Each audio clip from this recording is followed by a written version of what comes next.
اعوذ باللہ من الشیطان الرجیم بسم اللہ الرحمن الرحیم۔ ناظرین و سامعین السلام علیکم۔ امید ہے آپ خیریت سے ہوں گے اور ہمارے ویڈیو سے استفادہ کر رہے ہوں گے۔ ناظرین، روز کی طرح ویڈیو پر جانے سے پہلے وہی ایک گزارش کہ ہمارے نئے شروع کیے جانے والے channel blend of history English کو سبسکرائب کر لیں اور اس کے بیل آئیکن پر کلک کر کے آل نوٹیفیکیشنز کی سیٹنگ کا انتخاب کر لیں تاکہ اس چینل پر پیش کیے جانے والے محمد و آل محمد علیہ السلام کی تعلیمات پر مبنی انگریزی کانٹینٹ سے آپ محروم نہ رہ سکیں۔ ناظرین، کربلا سیریز کی اپنی پچھلی ویڈیو میں ہم مسلسل امام حسین علیہ السلام کے مکہ سے چلنے کے بعد کے واقعات اور جناب مسلم ابن عقیل علیہ السلام کی پردرد شہادت کے احوال آپ سے بیان کر چکے ہیں۔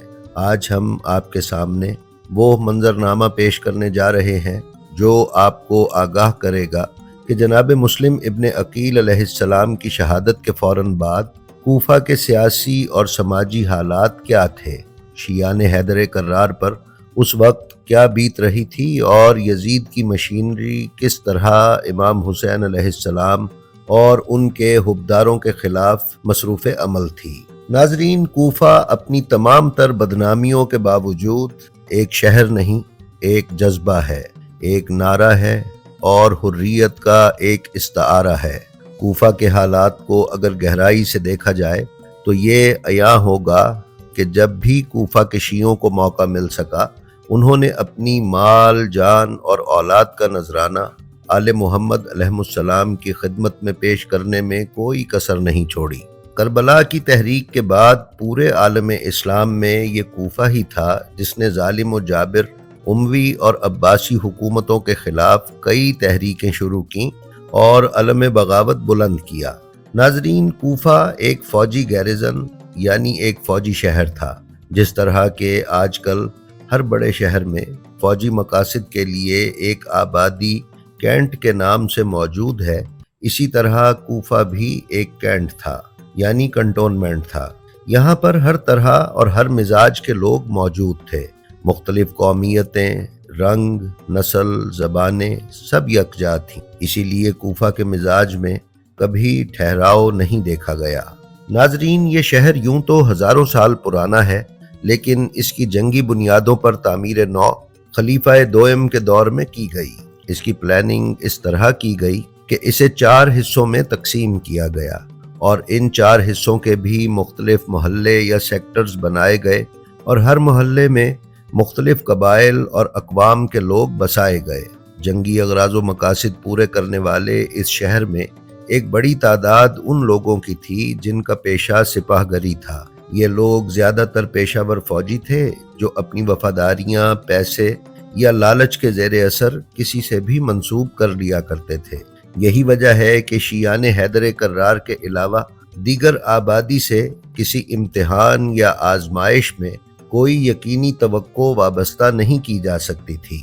سب سے پہلے کوفہ جناب امیر المومنین علیہ السلام کے دور خلافت میں کہ جب حضرت علی علیہ السلام نے کوفہ کو اپنا دارالخلافہ قرار دیا، یہ شیعت سے روشناس ہوا۔ اس لیے واقعہ کربلا تک اس شہر میں تمام اعداد و شمار کی روشنی میں شیعہ آبادی کی تعداد 17% سے کسی طور پر بھی زیادہ نہ تھی۔ جب یزید نے ابن زیاد ملعون کو بصرہ سے کوفہ بھیجا اور اس نے کوفہ کا انتظام سنبھالا تو کوفہ کے لوگوں کو ڈرانے دھمکانے کے بعد اس کا سب سے پہلا بڑا کام جناب مسلم ابن عقیل کو شہید کرنا تھا۔ جناب مسلم ابن عقیل علیہ السلام کی شہادت کے بعد ابن زیاد نے شیعان کوفہ پر اپنی گرفت سخت سے سخت تر کر دی۔ قتل و غارت گری کا بازار گرم ہو گیا، پکڑ دھکڑ ہونے لگی اور حضرت علی کے شیعوں پر طرح طرح کے مظالم ڈھائے جانے لگے۔ ایک ایک دن میں سینکڑوں بلکہ ہزاروں گرفتاریاں عمل میں لائی گئیں اور جیلیں اور زندان حضرت علی کے شیعوں سے بھر گئے۔ کچھ محبان اہل بیت نے یہ سوچتے ہوئے کہ جب امام حسین علیہ السلام کوفہ پہنچیں گے تو وہ دوبارہ کوفہ آ جائیں گے، خود کو روپوش کر لیا اور کوفہ سے نکل گئے۔ ابن زیاد ملعون کا خاص ہدف یعنی ٹارگٹ شیعہ قبیلوں کے وہ سردار تھے جن سے اسے یہ خوف اور خطرہ تھا کہ امام حسین علیہ السلام کے کوفہ پہنچنے سے پہلے یا بعد میں وہ اس کے خلاف مسلح بغاوت پیدا کر دیں گے، اس لیے اس نے اپنی خاص توجہ ان سرداروں کی طرف رکھی۔ اسی سلسلے میں جناب مسلم کے بعد جناب ہانی بن عروہ، جن کے گھر گرفتاری سے پہلے جناب مسلم قیام پذیر تھے، کے قتل کا حکم جاری کیا۔ محمد بن اشعث نے اسے یہ مشورہ دیا کہ ہانی ایک ایسی شخصیت ہے کہ جن کی گرفتاری یا قتل کوفہ میں زلزلہ برپا کر دے گی، لہٰذا اس سلسلے میں انتہائی احتیاط سے کام لے۔ اس پر ابن زیاد نے محمد بن اشعث سے وعدہ کیا کہ وہ ہانی کو گرفتار کرنے کے بعد قتل نہیں کرے گا بلکہ ابن اشعث کے ہی حوالے کر دے گا تاکہ وہ انہیں اپنی نگرانی میں رکھے، اور اس طرح وہ اپنی قوم کی دشمنی اور عداوت سے بچ سکے۔ ابن زیاد سے یہ وعدہ لینے کے بعد محمد بن اشعث نے ہانی بن عروہ کو گرفتار کر لیا۔ جناب ہانی کی گرفتاری کے بعد ابن زیاد اپنے وعدے سے مکر گیا اور حکم دیا کہ انہیں بازار میں لے جاؤ اور گردن اڑا دو۔ اموی جلاد اس شریف النفس انسان کے ہاتھ باندھے ہوئے ان کو بازار کی طرف لے کر چلے جہاں بکریاں بیچی جاتی۔ جب یہ افراد جناب ہانی کو وہاں لے کر آئے تو آپ یہ آواز دے رہے تھے، ہائے قبیلہ مزہج والے کہاں گئے؟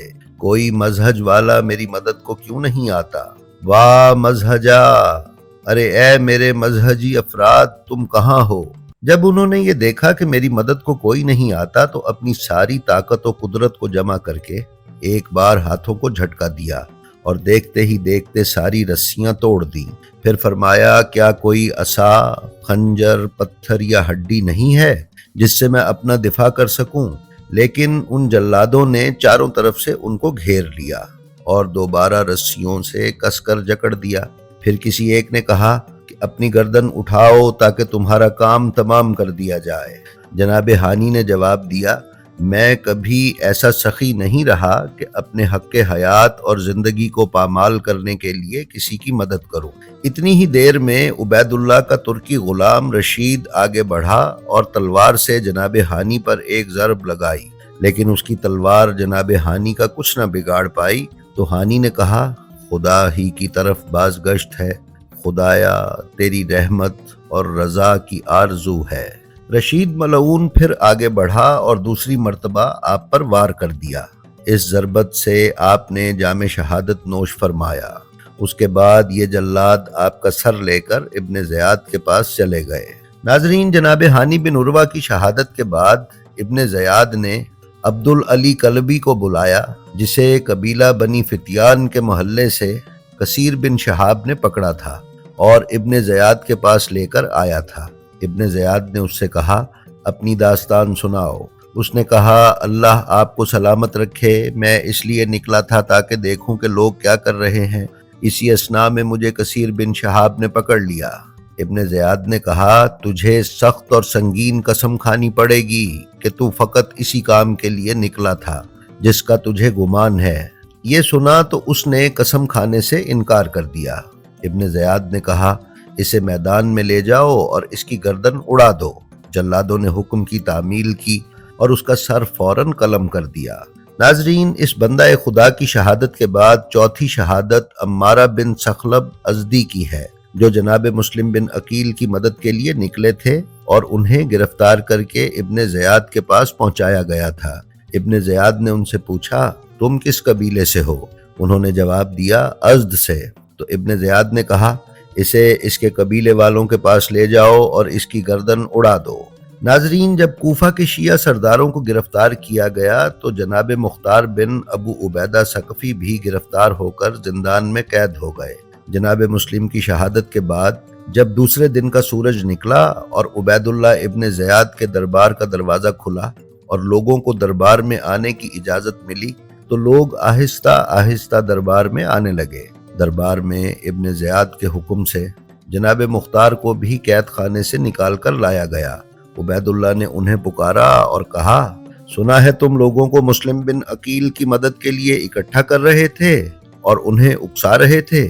مختار نے کہا، نہیں، ایسا نہیں ہے، میں نے ایسا کچھ بھی نہیں کیا، بلکہ میں تو کل آیا اور عمر بن حریث کے زیر پرچم آ گیا، شب اسی کے ہمراہ گزاری اور صبح تک اسی کے پاس رہا۔ عمر بن حریث نے کہا، ہاں یہ سچ کہہ رہے ہیں، آپ کو اللہ سلامت رکھے۔ لیکن ابن زیاد نے چھڑی اٹھائی اور مختار کے چہرے پر مار مار کر ان کی پیشانی اور آنکھ کو زخمی کر دیا، یہاں تک کہ مختار کی آنکھیں ٹیڑھی ہو گئیں۔ اس کے بعد بولا، تیرے لیے یہی سزاوار ہے۔ خدا کی قسم، اگر عمر نے گواہی نہ دی ہوتی تو میں ابھی تیری گردن اڑا دیتا۔ پھر اس ملعون نے حکم دیا کہ اسے فوراً لے جا کر قید خانے میں ڈال دو۔ کارندوں نے فوراً حکم کی تعمیل کی اور مختار کو قید خانے میں ڈال دیا گیا۔ یہ اسی طرح قید خانے میں مقید رہے یہاں تک کہ امام حسین علیہ السلام شہید ہو گئے۔ ناظرین، ان حق پسند افراد کی شہادت کے بعد عبید اللہ ابن زیاد نے اپنے کاتب عمر بن نافع کو حکم دیا کہ یزید بن معاویہ کو خط کے ذریعے ان باتوں کی رپورٹ دے جو مسلم اور ہانی پر گزری ہے۔ عمر نے ایک لمبا چوڑا خط لکھنا شروع کر دیا۔ جب ابن زیاد کی نظر اس پر پڑی تو اسے برا لگا۔ اس پر اس نے کہا، یہ اتنا لمبا کیا لکھا جا رہا ہے اور یہ فضول باتیں کیا ہیں؟ اب جو میں بتا رہا ہوں وہ لکھ۔ پھر اس نے اس طرح خط لکھوانا شروع کیا، اما بعد، اس خدا کی حمد و ثنا جس نے امیر المومنین کا پاس رکھا اور دشمنوں کی خراب کاریوں کو خود ہی درمیان سے ہٹا دیا۔ امیر المومنین کی خدمت میں یہ خبر پیش کی جاتی ہے کہ خدا ان کو صاحب کرم قرار دے کہ مسلم بن عقیل نے ہانی بن عروہ مرادی کے گھر پناہ لی تھی اور میں نے ان دونوں کے اوپر جاسوس معین کر دیے تھے اور پورا منصوبہ بنا کر ان دونوں کو اپنے چنگل میں لے لیا، اور خدا نے مجھے ان دونوں پر قدرت عطا فرمائی، لہٰذا میں نے ان دونوں کے سر اڑا دیے اور اب آپ کی خدمت میں ان دونوں کے سر ہانی بن ابی حیا کلبی اور زبیر بن ارواح تمیمی کے ہمراہ روانہ کر رہا ہوں۔ یہ دونوں حکومت کے خیر خواہ، فرما بردار اور بے چوں چراں باتوں کو سننے والے ہیں۔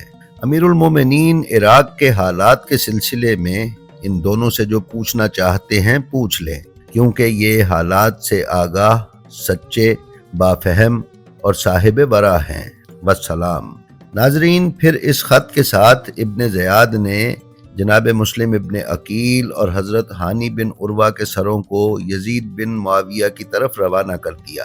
دوسری طرف امام حسین علیہ السلام کا قافلہ تیزی سے کوفہ کی طرف بڑھ رہا تھا۔ راستے کی منزلوں پر صرف ضرورت کے تحت قیام و آرام کر کے باقی وقت سفر کیا جاتا تھا۔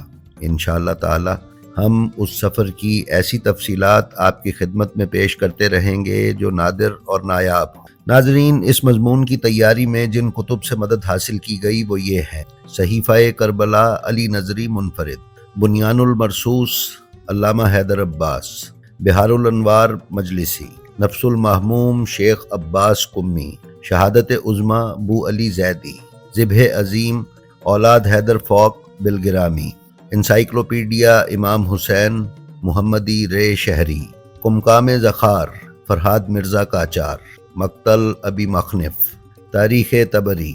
ناظرین، آپ سے گزارش ہے کہ ہمارا جو ویڈیو آپ کو اچھا لگے اس کا لنک اپنے حلقہ احباب میں شیئر کرنا نہ بھولیں، تاکہ علوم محمد و آل محمد علیہ السلام کی نشر و اشاعت میں آپ کی حصہ داری برقرار رہے۔ ہم آپ سے اجازت چاہیں گے۔